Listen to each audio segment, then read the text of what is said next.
संपूर्ण भारतीयांसाठी आनंदाचा क्षण म्हणजे इतिहासात पहिल्यांदाच एक भारतीय महिला ही फिडे विश्वकप महिला बुद्धिबळ स्पर्धा जिंकणार आहे। त्याच्याबद्दलच आपण माहिती करून घेऊया। तर बघा, फिडे महिला बुद्धिबळ विश्वकप स्पर्धा हिची सुरुवात 1927 ला झाली। दर 2 वर्षाला आयोजन केलं जातं आणि 2025 ची ही जी स्पर्धा आहे ती जॉर्जिया देशातील बाटुमी या ठिकाणी सुरू आहे आणि याच्या फायनल मध्ये अंतिम सामन्यामध्ये दोन्ही भारतीय महिला असणार आहेत। त्यामुळे भारतीयच ही स्पर्धा जिंकणार आणि इतिहासात पहिल्यांदा जिंकणार हे फिक्स झालेलं आहे।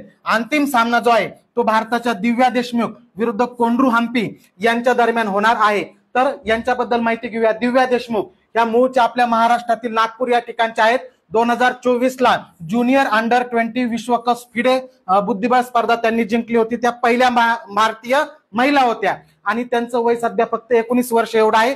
2021 ला ग्रँड मास्टर हा किताब मिळाला होता। दुसऱ्या म्हणजे कोंड्रू हम्पी। कोंड्रू हम्पी या भारतातल्या पहिल्या महिला ग्रँड मास्टर आहेत।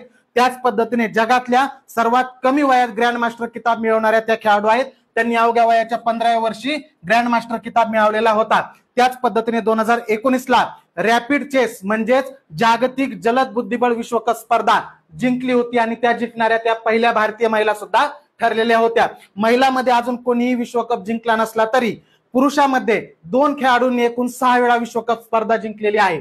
त्यामध्ये पुरुषांमध्ये विश्वनाथन आनंद यांनी 5 वेळा फिडे विश्वकप स्पर्धा जिंकलेली आहे आणि याच वर्षी डी गुकेश यांनी फिडे विश्वकप स्पर्धा जी आहे बुद्धिबळाची ती जिंकलेली आहे।